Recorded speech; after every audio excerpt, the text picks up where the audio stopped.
Salut les amis, c'est Biff. Alors aujourd'hui on se retrouve pour la petite présentation de la Hotzig R233. Donc la R233 est une box PWM avec un chipset propriétaire de chez Hotzig. Donc là on peut retrouver le manuel, la carte de garantie tout simplement. Voilà. Et là le plus intéressant bien sûr c'est la box.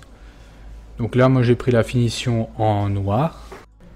Et donc en fait la petite particularité de cette box qui est en PWM, c'est bien sûr bon le potentiomètre, ça c'est tout à fait normal, mais surtout un affichage LED qui va permettre de savoir où on en est au niveau de la puissance quand on va fire.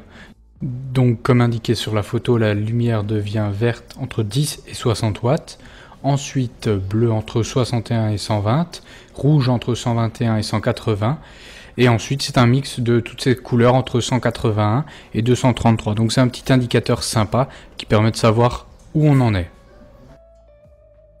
La box est équipée d'un 510 sur ressort, donc ça permettra d'avoir une bonne connectivité avec tous vos atomiseurs. Voilà comme indiqué. Au niveau du chargement des accus ou pour remplacer vos accus, c'est deux panels néodymes de chaque côté qui sont facilement retirables. Et d'ailleurs, normalement, à ce que j'ai cru comprendre et cru voir sur le site officiel de Hotzig, ces panels pourront être changés. Le chargement des accus se fait simplement. Donc le plus et le moins, bien sûr, sont indiqués sur le berceau, à l'intérieur. Voilà. Comme ceci.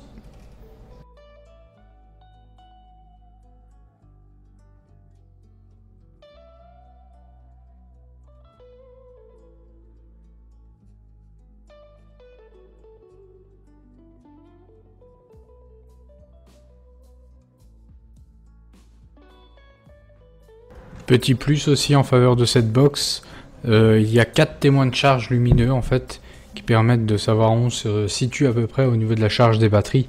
Donc ça c'est assez intéressant de le souligner et de le voir. D'ailleurs dans la nuit ça éclaire assez bien, c'est peut-être pas le but souhaité mais ça en voit pas mal. Au niveau de la flushitude pour cette box en 25 mm, j'ai décidé de vous mettre un atout en 30, le Supreme Plus de chez Steamcrave. Et en fait, bon, on peut voir effectivement que ça dépasse. C'est aussi le cas, comme les bords sont biseautés sur certains atos en 25, ça dépassera légèrement. Après, au niveau de la tenue, c'est pas spécialement choquant. C'est vraiment c'est vraiment quand on la voit de face que ça l'est, mais sinon ça passe très bien. Alors en conclusion, que vaut cette box ? Mon ressenti pour 60 €, c'est une box qui est plutôt pas mal. Les finitions sont correctes, à voir la tenue dans le temps, bien sûr. Le chipset qui est propriétaire bien sûr est un PWM.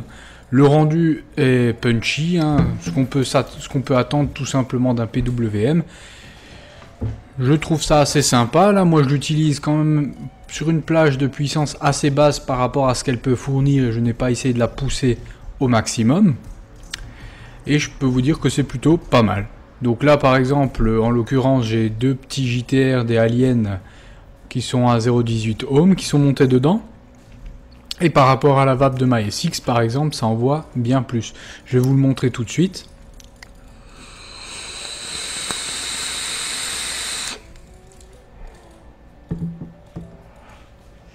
Et tout ça sur du 60-40 en plus. Donc oui, ça envoie pas mal, c'est vraiment punchy. Faut aimer, c'est pas une vape qui est c'est pas une vape qui est forcément adaptée pour tout le monde, mais franchement rien que pour le prix de cette box, ça vaut le coup d'essayer. À voir juste si bientôt les panels seront dispo, parce que forcément tout le monde n'aime peut-être pas le petit japonais dessus, le petit démon japonais ou je ne sais quoi dessus. Bon, c'est rigolo. À voir avec le temps si ça tient bien ou pas, j'ai un petit doute là-dessus. Mais comme dit, pour 60 € c'est pardonnable. Moi cette box m'a bien plu. Je pense que je l'utiliserai souvent.